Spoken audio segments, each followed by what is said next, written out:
Halli, fallega. Og þessi fyrirlesari í kvöld að því leyti sérstakur og allan átt að hann með tústöflu. Ekki eins og þessi venjulegu nýmóðis menn sem með þetta allt á skjámyndum og undirbúið í smáatriðum. Nei, hér í kvöld verða uppákomur og spurningamerki sem engi veit hvernig er.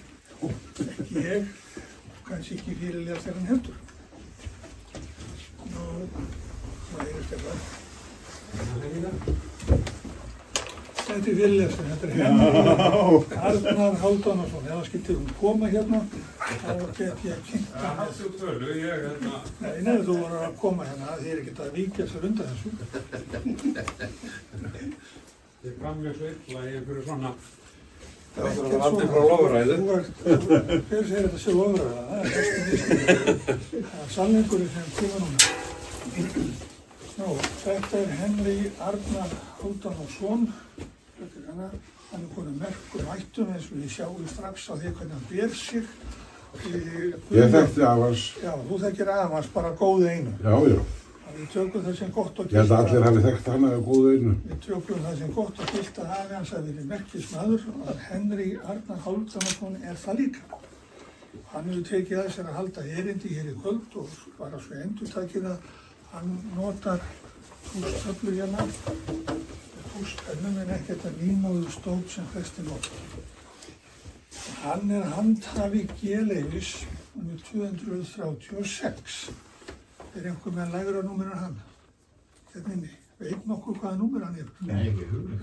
Ég með lægra númer. Ég hef nú flettað því upp á mér. Já, ég man ekki hvaða númer mitt er. Hann fékk sitt leyfi 2006. Svo hann er ekkert ægilega gamall sem leyfisar. En myndin sem birtist af honum hérna í það var að kynna, þess að setja við Collins-tæki sitt, það er frá svipuðum tíma. Það fína tæki, besta Collins-liðtæki á landinu. Svo var hann hér stjórn, hann var í stjórn IRA, þú sagði ég með langan pistil, stjórn IRA 2013-15 sem er stjórnandi og svo tengiluðu félagsins við Póst og Fjár á sama tíma. Það er vel gert. Svo satt hann í stjórn starfshóps IRA neyðarfjarskipti 2009 og svo aftur aðeins síðar og kenndi hann hér við góðan orðstíl, einhver stendur hérna, orður rétt, hann kenndi við góðan orðstíl á námskeiði IRA til amatúrsprófs í félagsaðstoð Skelanesi og Háskólanum í Reykjavík 2013 til 2019, þetta er 6 sinnum sko. Það er helviti gott. Þetta er sem Henry. Svo er hér fluttan erindi og fyrirlestur í Skelanesi á tímabilinu 2011-13. Þar á meðal var afar fróðlegt og eftirminnilegt erindi væntanlegt stafrænt sjónvarp á Íslandi. Þá mætti hann hérna, hann var að starfsmaður sjónvarpsins, og mætti bara með útsendingabíl sjónvarpsins hérna sem hann gæti skoða. Er þetta ekki rétt haft? Jú, það bara... Þetta hefur enginn leikið eftir inni síðan. Hann hefur tekið þátt í TF-útileikum í Iran og hann sigurvegari árið 2009. Það er alltaf toppur að vera sigurvegari, láti mig vita það. Svo var þetta ráðgjafar, Sigga Harðar og fleirum þegar látnis mannverki í voru að falla niður hérna. Svo yfir til þín, Henry. Þú átt núna sviðið, gjörðu svo vel. Ég ætla nú að byrja á að þakka Andrisi fyrir að hafa ritað þessa frábæru minningagreinum með. Það þarf ég að tjá áhyggjur af því. Ég veit ekki sko. Þú sérði til þess að þetta komist á þetta stað þegar hann í kemur. Þetta komist í morgunblaðsins. Henry minn, ég var vitnaði hvernig þessi inngangu var búið til. Já. Heyrðu, en ég var vélaður hérna til þess að tala við ykkur um loftnet á lágum bylgjum. Og fyrir mér eru lágar bylgjur eiginlega allt fyrir neðan 1000 kílórið sem eru raunlega miðbylgjurnar og neðri parturinn á HF-inu og allt niður í langbylgjur. Og þarna er svolítið erfitt viðfangsefni vegna þess að loftnetin sem slík fyrir þessar bylgjur eru yfirleitt skilgreind sem stutt loftnet. Nú hvað eru stutt loftnet? Jú, skilgreining á því er loftnet sem er styttra en 1/8 af bylgjulengdinni. Þannig að við erum að fást við loftnet sem eru styttri en 1/8 af bylgjulengdinni. og eins og við eigum svona flestir að þekkja að svona stutt loftnet er gríðarlega langt frá því að vera á eigintíðni eða að vera resonant. Þannig að ídja loftnetin eins og eru kennd í amatörfræðunum eru resonant loftnet sem eru þá annarkvort kvartbylgjunet eða hálfbylgjunet. En þarna eru við langt frá því að ná því. Þannig að þessi stuttu loftnet að fyrsta vandamálið á svona lágum tíðinu sem við lendum í er það að kvartbylgjunet fyrir 500 kilórið, 500 kilórið er 600 metra bylgjulengd. Það þýðir að hálfbylgjuloftnet fyrir 500 kilórið er 300 metrar. Kvartbylgjan fyrir 500 kilórið eru 150 metrar. Þannig að til þess að búa til 100 kvartbylgjuloftnet fyrir 500 kilórið þá þurfum við 150 metrar langa loftbylstöng út í garð hjá okkur. En samt voru skip og bátar að senda út á 500 kilórið en vandræðalaust fyrir talsvert mörgum árum síðan. Og þá komum við nefnilega að því sem er mjög áhugavert í þessi lágu bylgjusvið. Það er þegar að loftnet var sett upp í skipi á þessum árum, þá hafðir það ekkert borð í skipinu nema 2 möstur.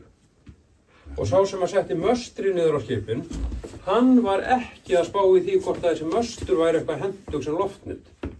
Það var allt aðrir hluti sem réðu því. Þannig að til þess að setja upp loftnetið, þá hafði það ekkert nema þessi 2 möstur. Samt gátu menn gert einhverja svartagaldra og fengið það sem þeir gátu strengt hengt upp á milli mastrana til þess að virka. Við vorum að lengja mösturinn upp á svona. Já, það hefði allt verið til einhverja bóta en þú hefði þurft að fara upp í 150 metra með mastri til þess að ná kvartbylgju á 500 kilómetra.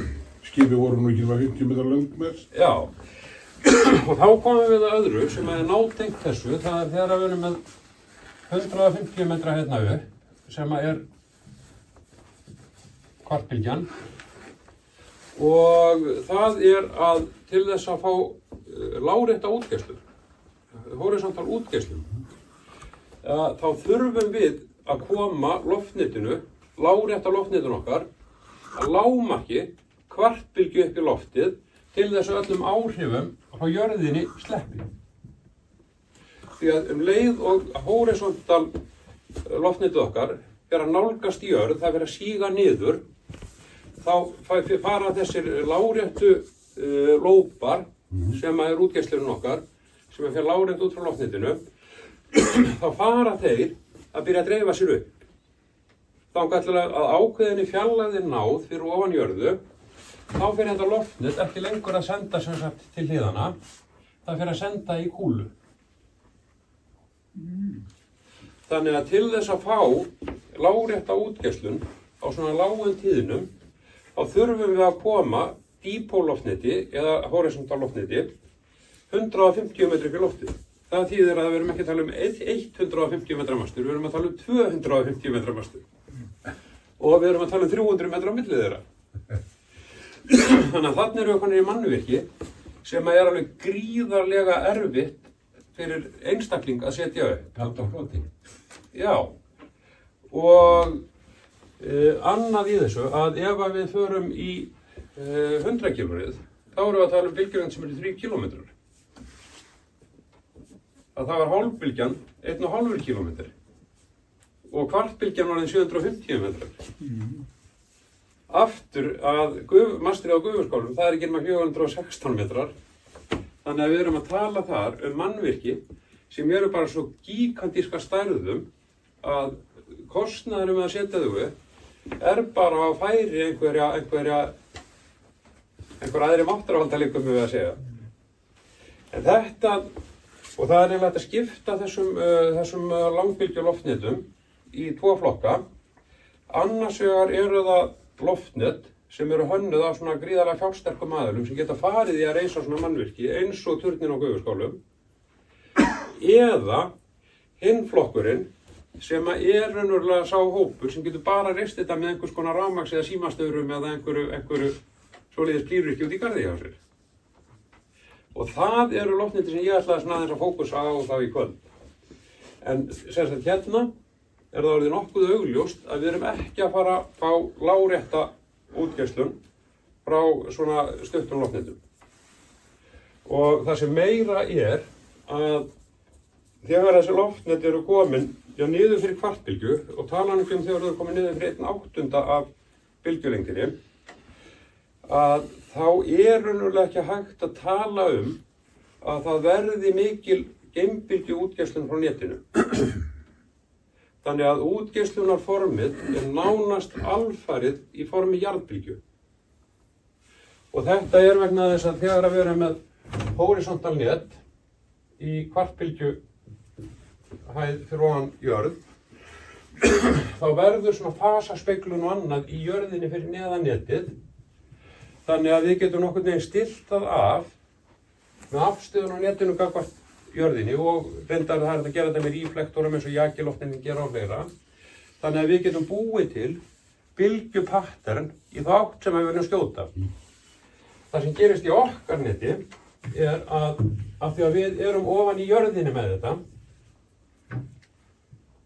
við erum bara alveg hérna ofan í jörðinni, þannig að öll útsending, sama raunverulega í hvaða átt hún fer, að hún á sér ákveðna spegilmynd hérna ofan í jarðveginum.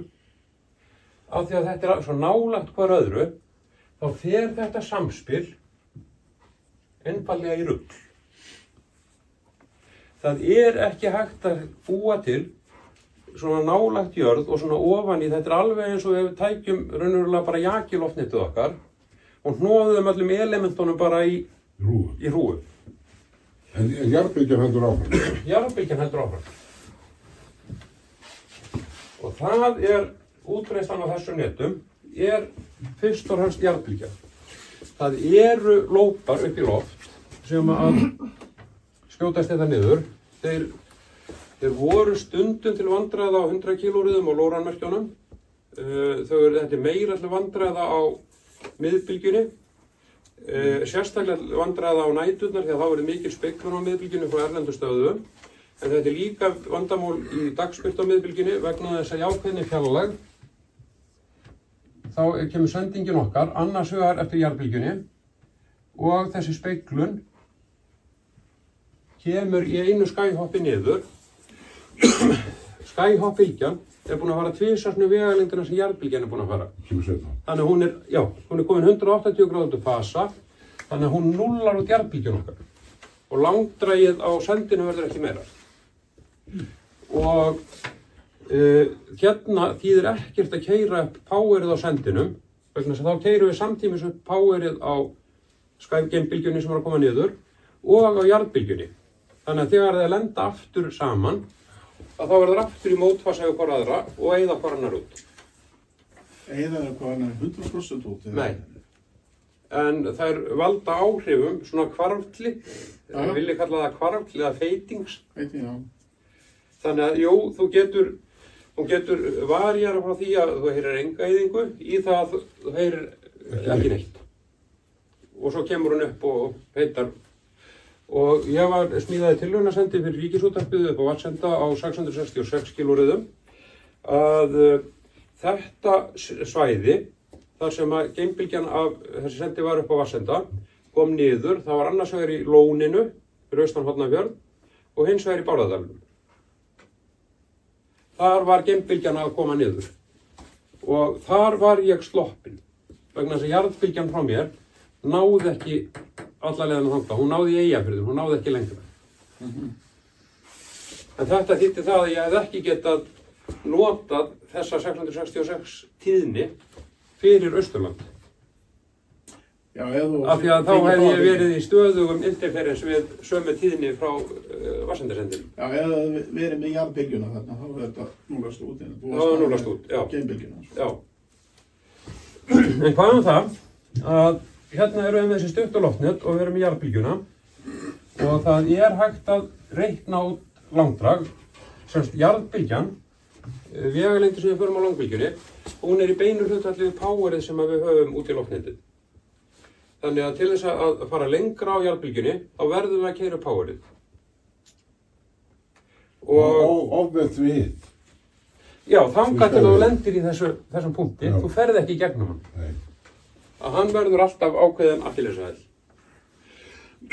En hvert voru við konir? Já, með langdræði, það sem hefur áhrif, það er sem sagt aukið power, kemur bylgjunni lengra, en það sem deyfir bylgjuna, það eru 2 faktorar, það er annars vegar jarðleiðinni stuðullin í jarðveginum á milli sendis- og móttökustaðar og svo annar stuðull sem er kallaður rafsvörunarstuðull eða epsilon, að hann hefur áhrif á hana líka. Þannig að gildin fyrir þessa stuðla, nú ætlum ég að segja svolítið sem maður má kannski ekki tala hérna, að semst við erum með eitthvað ákveðið power, við förum ákveðið langt og þessi stuðlar, jarðleiðinni stuðullin og annar, þeir eru hæstir yfir sjó, yfir söltu vatni.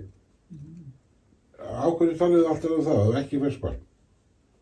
Saltvatn er bara allt annar leiðari, rafleiðari heldur en ferskvatn. Er þetta í speglun? Nei, þetta er leiðinni í sjó er 5000 millisiemens. Já.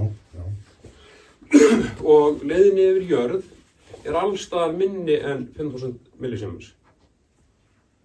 Og þannig að yfir sjó, þá förum við nánast með jarðbylgjuna hindrunarlaust yfir þetta yfirborð. Þar förum við lengst. Ef við viljum fara lengra, þá aukum við powerið. Ef að upp að því marki, að við lendum í speglunni frá geimbylgjunni. Við komumstum ekki lengra. Nú, leyndamáli sem ég ætlaði að segja ykkur var að 1963 var ákveðin verkfræðingur í Póst og síma sem setti puttann upp í loftið og sagði að jarðleiðinni á Íslandi væri 0,1 millisiemens. Það var Sigurður Þorkels. Nei. Það var Gústaf Arnar. Og það vantar nú að mannin hérna sem að tók þetta debate á sinni tíma að rugga þessum bát.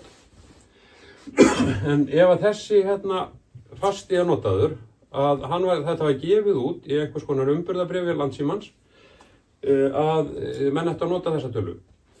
Að þessi tala var dregin upp þegar að Ríkisútvarpið fór í útboð fyrir langbylgjusendana sem er núna verið að slökkva á.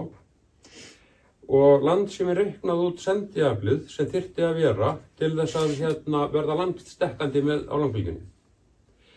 Niðurstaðan á þeim útreikningum voru 1200 kW og þeir vildu setja 500 kW á Gufuskála, 500 kW á Eiðar, 100 kW í Skjaldarvík í Eyjafirðinum og 100 kW á Hornafjörð. En á Sandi? Það var ekkert á Sandi? Jú, 500 kW á Gufuskálum. 1200 kW í heildina.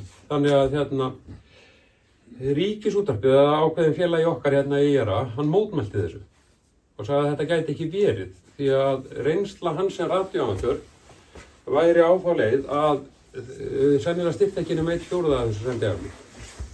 Og hann reiknaði þetta út sjálfur, gaf sér þær forsendur að jarðleiðin á Íslandi væri á milli 10 og 30 millisiemens. Sem að breytist eftir því að það sem eru köldsvæði á Íslandi eftir nær 10, það sem er jarðhiti á Íslandi eftir nær 30. Jarðhiti? Já. Og þetta byggði á því að það var prófessor við háskólann, Sæmundur Þorsteinsson, var ekki Þorsteinsson? Óskarsson, Sæmundur Óskarsson. Hann hafði notað sviðstyrkmælingar og langbylgju í verkefni fyrir Orkustofnun til þess að finna jarðhitasvæði á Íslandi. Það eru gríðarlega merkilegar tilraunir og mælingar sem hann gerði. En hvað það? Að það varð allt vitlaust hjá Símanum þegar að þessi félagi okkar presenteraði þessar tölur og sagði að við þyrftum ekki allt þetta sendið af.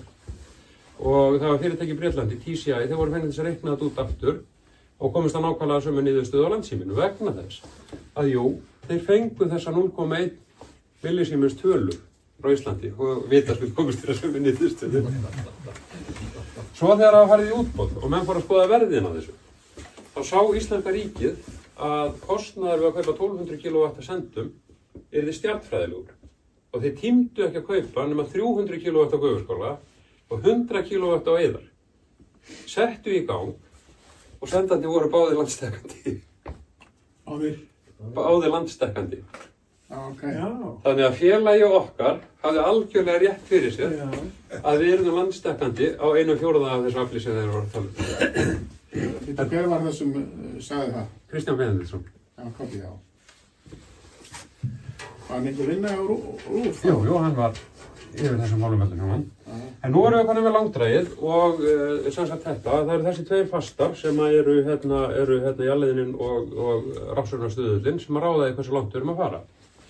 Þá ætlum við, og það er annar reyndar sem er aðeins að minnast á með þetta, það er að þessi stöðlar geta breyst í leiðinni á milli sendis og móttökustæður. En það lítur jarðskaut að hafa spila rosalega mikið í þetta. Nei, ekki, það spilar inn í annan hluta af þessu, en ekki alveg inn í þennan hluta. Það er mikilvægara að þú sért með góða jarðleiðni í burtu frá sendastaðinniðinum, heldur en, hvað þetta varðar, heldur en að jarðskauti sem slíkt sé mjög gott. Það er nefnilega aðeins annar handleggur, en ég ætla rétt að segja ykkur með þessa 2 fasta, að ef við erum að fara hérna frá A til B, þá geta þessi stuðlar breyst á leiðinni. Þannig að við getum verið með eitt sett af stuðlum hér, A megin, annað sett af stuðlum B megin, þannig að við fáum tiltölulega sterkt merki hingað, en eftir það byrjar merkið að dofna mun hraðar, eftir þess að við erum lengra frá. Og við getum verið með 3 og 4 og 5. Og þetta veldur því að til dæmis langbylgjusendarnir, það er mjög athyglisvert að skoða til dæmis útbreiðslumynstrin af bæði gufuskála og eyðarsendinum, að þetta er eins og að horfa á landakort. Það eru firðir og það eru dalir og það er mjög magnað að skoða þetta. En núna ætlum við að snúa okkur á loftnetunum. Við erum stutt loftnet og það er fætt á móti jörðu. Og við erum að setja straum hérna út í þetta net og af því að netið er svona ofboðslega stutt þá er innbeindardansinn í því, sýndarviðnámið í því, er alveg gríðarlega hár og hann er rýmdarkendur. Okay. Þetta er eins og þéttur. Og já, setan í þessu loftneti er nánast hægt að segja er jöfn XC í loftnetinu. Og hérna, þegar við setjum rafstraum hérna í fótinn á netinu, þá hegðar þetta sér eins og þéttir, sem við getum ímyndað okkur að það séu hérna þéttar frá netinu til jarðar. Röð. Að raða sér hérna upp eftir þessu. Og það verður gríðarlega sterkt rafsvið í kringum netið sem að myndar kúlu. Og það verður segulsvið í netinu líka sem að sveiflast hérna hringinn í kringum leiðarann. Það er bara gamla reglan að ef maður grípur utan leiðara sem straumur fyrir eftir, þá verður puttarnir að benda í stefnu segulsviðsins. Þannig að það verður segulsvið lárétt í kringum leiðarann. Ok, ef að þetta net er þéttir, eða sem svo þéttir, eins og 2 plötur í þétti, þá verðum við að hafa einhverja greiða leið fyrir seinni plötuna í þéttinum. Ef að stöngin okkar, loftnetið okkar, lóðrétta loftnetið okkar er önnur platan, þá verðum við að hafa greiða leið fyrir hinna plötuna í þéttinum. Það er jarðskauti sem þú ert að tala um. Já. Hérna þurfum við að hafa leiðara undir netinu sem að tekur við því að straumurinn sem er að renna hérna inn í netið, hann er að fara þessa leið hérna í gegnum þennan þétti, niður í þetta jarðskaut og tilbaka inn í sendinu. Og þá erum við búin að ljúka þessari straumrás, þar sem við erum með bara þetta klassíska, við erum með batteríið okkar hér og ljósaperuna og við þurfum að loka straumrásinni til þess að gangi straumur í þessu. Og þetta gerum við með því að vera með mjög gott jarðskaut undir netinu og þetta jarðskaut hefur þann tilgang númer 1, 2 og 3 að vera neðri platan í þéttinum sem að loftnetið er að mynda. Það er ekki þann tilgang að tengja sendin okkar við jarðleiðinina eða jörðina. Sú tenging gerist í gegnum segulsvið og rafsviðsbreytingarnar sem að verða í netinu sjálfu. Ef að leiðinin hérna er slæm, það er mikið viðnám í þessu jarðskauti á okkur, þá gerist raunverulega sama og við höfum sett viðnám hérna inn í þessa rás og það verða töp. Þess vegna er gríðarlega mikilvægt að þetta skaut sé í lagi. Ok, við erum komnir hérna með loftnetið og ef við förum í praktískar pælingar á hvernig svona loftnet á að líta út, þá er það raunverulega bara það, hvað getum við komið lóðrétt að legnum hátt upp í loftið? Það er það sem við erum að fást við. Stundum komum við svo vel að það er tré út í garði. Það er kannski flaggstöng líka út í garði. Eða mænir á húsi. Við getum strengt eitthvað hérna á milli og komist hérna upp. Þetta er loftneti sem við höfum. Og þetta er það sem við ætlum að vinna með. Það er loftnet sem við getum praktískt séð sett upp. Þó að þessi fáránlega stutt og fáránlega lítið af því að við og opinberir aðilar á Íslandi eru ekki að fara að reisa 150 metra hátt loftnet fyrir 500 km. 300 metra. Já, það eru konir í hálfbylgjuna. Þetta hérna er nákvæmlega það sem var gert í skipum og bátum. Þeir höfðu tréð og þeir höfðu húsmænin. Og þeir gátu strengt á milli og reynt að fá það besta út úr þessu. Þeir reyndar þurftu ekki að hafa áhyggjur á jarðskautinu þar vegna þess að þeir voru bara staddir í miðju hafinu og þurftu bara að tengja sig við hafið, sem var mjög heppilegt ef að skipið var úr stáli með fullt af skautum og liðum. Að það var ekki, jarðskaut var ekki vandamál þar. En það er vandamál í okkur og þá er kannski spurningin, hvernig leysum við þetta jarðskaut? Jú, það leysum við með því að leggja út. Best væri að reisa loftnetið á stálplötu.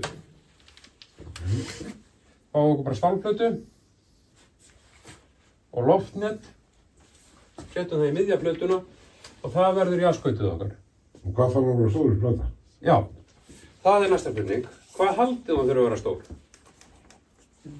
Þvermálið er radíusinn hérna á henni allt í kringu loftnetið. Kemur ekki kraftbyggja? Nei, hæðin á loftnetinu.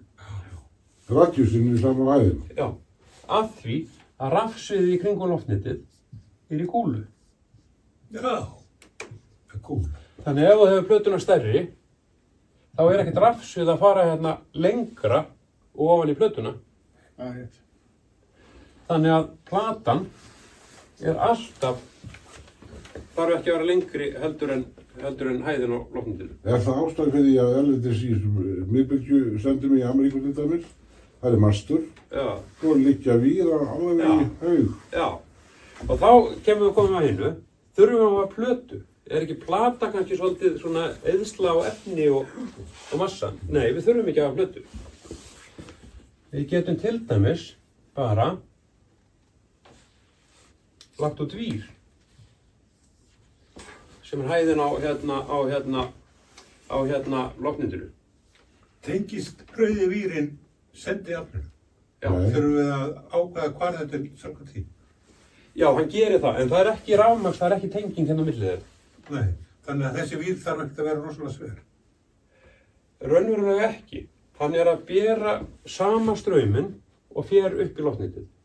100 kilowatt, nei, 100 watt. 100 watt. Þá þetta er bara hrannan vír. 100 watt, hvað eru það? 0,5 kvart. Nei, hérna í amperinn. Það eru 7 amper.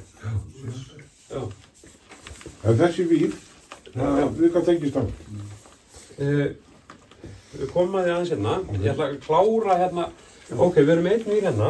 Hvað gerist ef við leggjum einn vír hérna út? En hvað þarf að vera þétt á milli vírana? Það er að vinna mjáttina því. Við erum bara með einn vír hérna núna. Það er voðalega auðvelt fyrir rafsviðið hérna að bánsa hérna ofan í hana vír. Það er ekki eins auðvelt fyrir rafsviðið hinn hlutan á kúlunni sem þarf einhvern veginn að sveigja sig hérna aftur fyrir til þess að ná í þennan vír. Þannig að ef að við leggjum annan vír í hina áttina, gegnt honum, þá þarf þessi ekki að hafa áhyggjur af þessu og hann getur bara bánsað hérna á hann í þennan vír. Nú þá eru hinir sem eru hotréttir á þá þarf þeir eitthvað að komast, þeir þurfa þá að fara að sveigja sig ofan í þessa tvo sem við höfum, þannig að við getum sagt kross. Við getum haldið áfram að þétta þessa víra og það optimum hæð á hvað þessir vírar geta verið þéttir. Það eru 3 gráður á milli víra, 120 vírar sem raðast í kringum loftnetið. Það er yfirleitt... Þetta er svo díkólnet. Já. Og ástæðan fyrir að það eru 120 vírar, það er ekki fleiri en 120, er svo að rafsviðstaumur sem að hittir hérna niður á milli þeirra, að hann er búinn að skjóta sér út í annan hvorn vírin löngu áður en að við erum komnir hérna með miðunni. Þannig að vír sem að lægi hérna hefur engan tilgang hérna næst netinu. Vegna þess að þessir 2 vírar hérna eru að taka strauminn hvort þið er.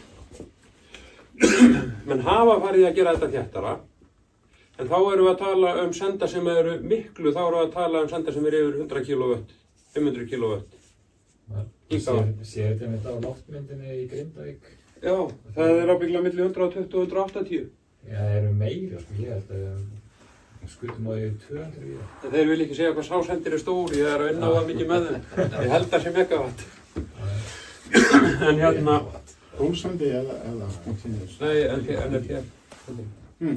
NRTF. Sjóurinn. En þetta sem sagt, en það er annað sem gerist í þessu. Það er, ef við byrjum með 4 víra, fjölgum þeim í 8, þá fáum við gríðarlega breytingu á loftnesströmmum. Við sjáum aukningu á loftnesströmmum. Ef við fjölgum þeim upp í 16, þá sjáum við líka breytingu á loftnesströmmum, en hún er ekki eins mikil eins og að fara úr 4 í 8. Svo fyrir við ekki eins mikil. Svo fyrir við úr 16 í 32 víra. Jú, við sjáum að það ekst loftnesströmmurinn, en það ekst ekki nærri því eins mikið eins og við að fara úr 8 í 16. Svo fyrir við úr 32 í 64. Jú, það er aukning, en þessi aukning minnkar alltaf og minnkar.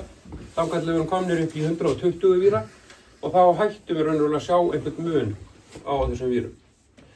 Þannig að ef að við viljum fara á lágaböndin með 8 víra, þá er það bara fínt. Ef við eignumst ekstra vír og ákveðum að fjölga þeim í 16, jú, það batnar. En svo eftir því sem við förum að þétta þetta, þá sjáum við minni árangur á því að bæta þetta. Ok, þetta eru jarðskautin hérna. Og þannig að það eru allir eiginlega búin að átta sig á því núna að það er mjög mikilvægt að þetta jarðskaut sé undir netinu. Það batnar eftir því sem að vírarnir eru stærri. Þetta jarðskaut þarf ekki að ná lengra út heldur en hæðin á loftnetinu vegna þess fyrir utan eru við ekkert er það ekkert að gagnast okkur. Og hérna, þetta jarðskaut er best komið liggjandi á jörðinni. Ekki neðanjarðar. Vegna þess að það verður deyfing, við fáum viðnám hérna inn í rásina ef við fyrir að grafa þetta eitthvað mikið niður. Þessi vírar eru yfirleitt grafnir niður, en það er bara af þeirri ástæðu að fólk sé ekki að rasa um þá. Það er ekki til þess að bæta Svona fyrir neðan grassi, sko? Já, bara eitthvað svona rétt, þannig að það er eitthvað annað líka sem að gerist með þá ef að maður treður mikið eitthvað niður. Það er að þá rúla þeir bröð og koma tilbaka og enda inn í miðju loftnetinu. Og hefur loftnetið þennan áhrif á það? Hefur loftnetið? Nei, það er bara spennan eða til stífur og leiðinlega vír. Hann bara kemur tilbaka. Man hefur nú lengt í því að ég fann vír einn út á lóð, sagði stelpan, kom með Svona finna þetta alltaf í blómabeðunum ekki sátt. Nú já, heyrðu, þá erum við komnir að því hvað við ætlum að gera við eigum hérna þetta loftnet og við eigum jarðskautið. Hvað er það sem að gerist í loftnetinu?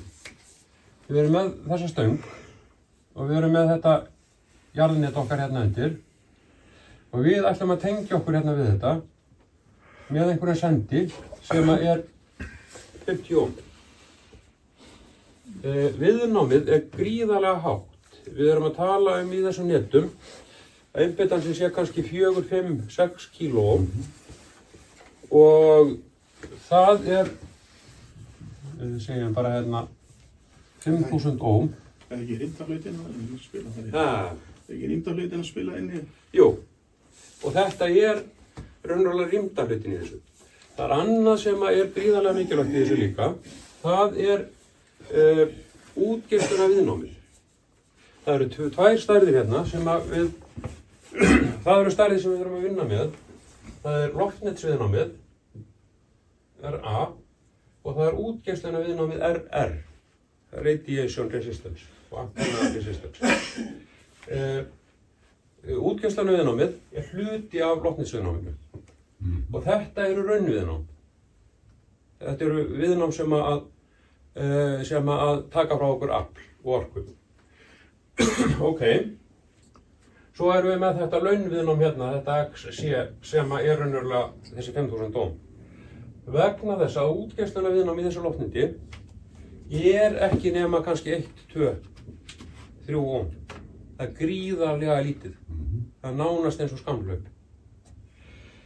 Ok, útgeislunarviðnámið er sá partur af rafrásinni sem tekur sendiaflið okkar og breytir því í útgeislun, sem sagt útgeislan afl. Og þannig að við viljum hafa útgeislunarviðnámið sem hæst. Það er einn smá úr hérna af því að við vorum að tala náðan með kvartbylgjaloftnet og resonantloftnet.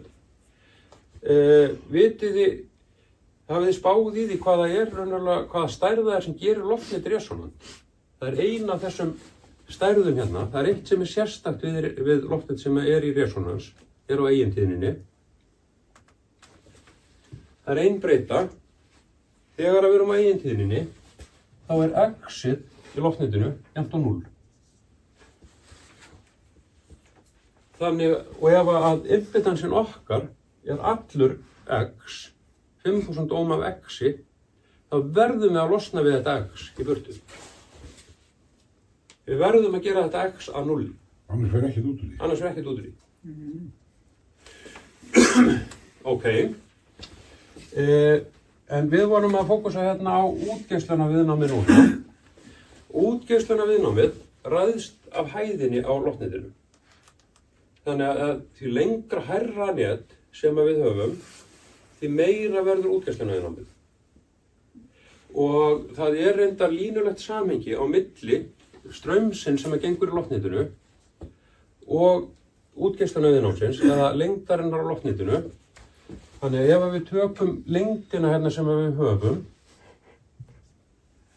og margföldum það með straumnum sem gengur hérna í amperum, lengdin sinnum amperin, þá fáum við út ákveðið flatarmál sem af því að þetta er sínusbylgja sem er að fara, þetta er standbylgja sem er að fara út í loftnetið og loftnetið okkar er mjög stutt. Það er innan við 1/8 bylgjulengdinni. 1/8 bylgjulengdinni eru 45 gráður. Þannig að við erum innan við það. Þannig að við segjum hérna, við förum hérna 10 gráður frá, ég veit ekki hvað ég á við þegar ég tala gráður í loftneti. Já, hvað það í sínusbylgjunni? Já. Semst hálfbylgja er 180 gráður, kvartbylgjan er þá 90 gráður, 1/8 er 45 gráður. Þannig að hérna eru 0 gráður upp í toppi, hérna eru 10 gráður, hérna eru 20 og 30 gráður. Öll okkar loftnet eru styttri en 30 gráður. Þarna erum við ekki að tala sínusbylgju. Þarna erum við raunverulega að tala þríhyrning. Af því að sínusbylgjan, við erum að tala þennan flöt hérna í henni. Það bara lítið part. Já. Þannig við getum alveg hægt að hugsa þetta sem sínusbylgju. Þetta bara þríhyrningur. Og það sem við viljum fá að vita, ef þetta eru svo amperin hérna út, sem bara þetta eru 4, 3, 2, 1 amper út, það er þetta flatarmál sem við viljum finna. Og það finnum við bara eins og þegar við erum að mæla flatarmál á ferningi, það er bara hæðin, sinnum amperin, að þetta er þríhyrningur, þá deilum við með 2.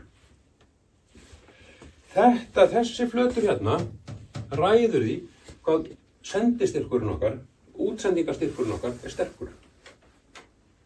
Og nú ætla ég að koma með bombuna sem að rústar öllu sem það hafa lært í loftnetafræðum. Það er lengd á loftneti með tilliti til útsendingarstyrks skiptir engu máli. Þetta er bomba. Þetta þýðir raunverulega það að loftnet sem er 1 meter á hæð sendir jafn vel út með útsendingarstyrki og loftnet sem er 100 metra langt. Hvernig förum við að því? Jú, ef við erum með 1 meters loftnet og 10 ampere, ef við tekst að tróða 10 amperum inn í þetta 1 meters langa loftnet, þá erum við með þetta flatamál hérna, sem er þá 1 sinnum 10 deilt með 2 eða 5. Ef við erum með 10 metra langt loftnet og 1 ampere í,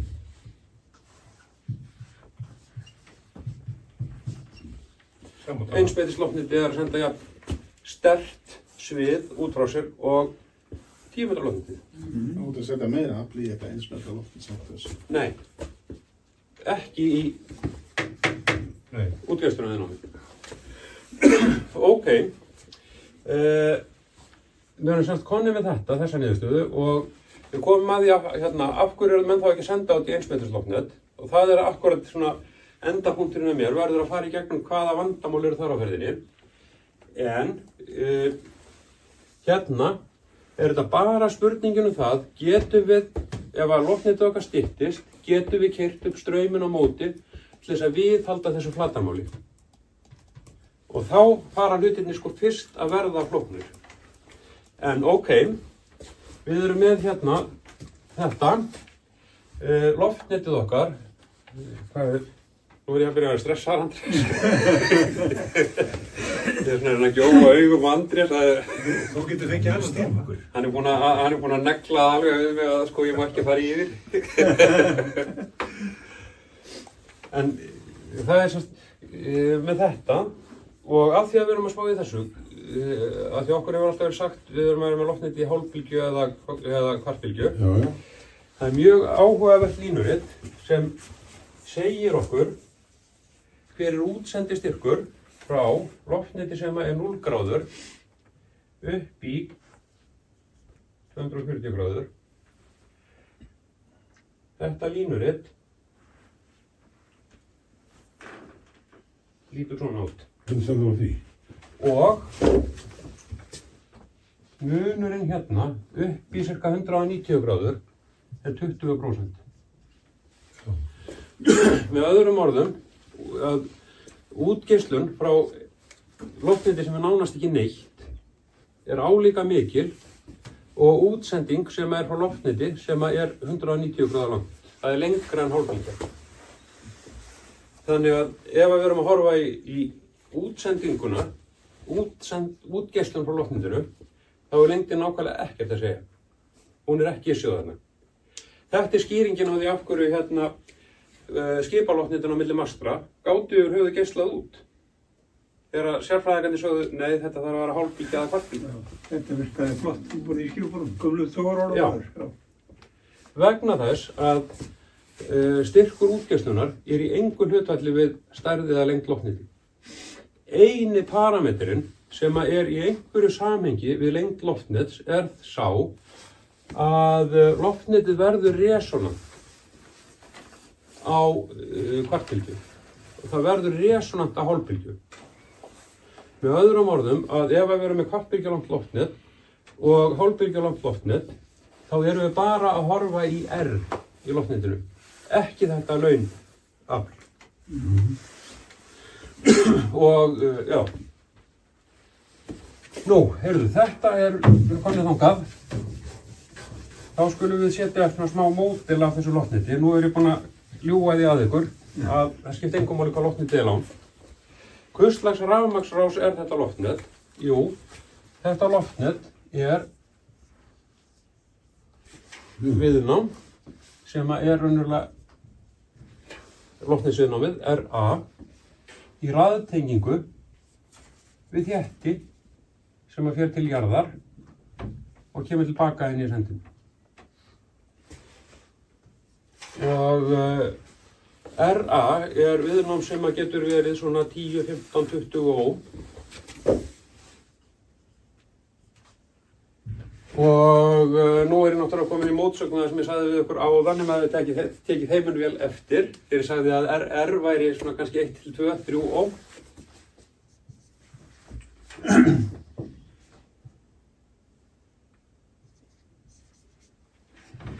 Jú, RR bara lítill partur af þessu RA viðnámi. RR viðnámið það viðnám sem að breyti sér í útsendingu, útgeislun. Meðan að RA raunverulega summa heildar viðnám á loftnetsins. Svo erum við með hérna í þéttinum, þar erum við með eitthvað XC upp á 5000 ohm. Og fljótt á litið þá raunverulega bara þetta háa viðnám, það það sem við erum að sjá í þessari rás. Nú, til þess að losna við þessi 5000 ohm, það kom til tals hérna því að ég var í vélskólanum. Varst þú í vélskólanum líka? Manstu þeir voru að kenna okkur í rafmagnsvæðinni að laga launafl, spannkennt launafni þétti. Já, það gert í dag víða. Já, það gert alls staðar. Þessar loftnetsæðingar eru nákvæmlega sama vandamálið. Þannig að hvað gerum við til þess að losna við þessi 5000 ohm af rýmdarviðnámi? Það eina sem við getum gert til þess að losa okkur við það að setja jafn stórt spanviðnám hérna í seríu með þessu. Þú eru sem eftir raun og veru ekki að lengja netið með spólunni. Hætt að hugsa það. Hugsaðu bara þetta með launafliða því að hvernig það var leyst. Þetta er sérfræðingur hérna, ég nýbyrjar. Já, það eru margar aðferðir til þess að komast að þessar niðurstöðum. Lenging á netinu er einn þeirra. Já. En að horfa í launaflið og raunaflið önnur leið sem komast að nákvæmlega sem niðurstöðum. En ef við setjum spólu sem er neiktíft að hún er plús meðan þéttin er alltaf mínus x, að þá upphefur hún spannviðnámið í þéttinum og eftir stendur raunviðnámið í rásinni sem er RA, það er ekki RR. Það er RR og allt RA drasli.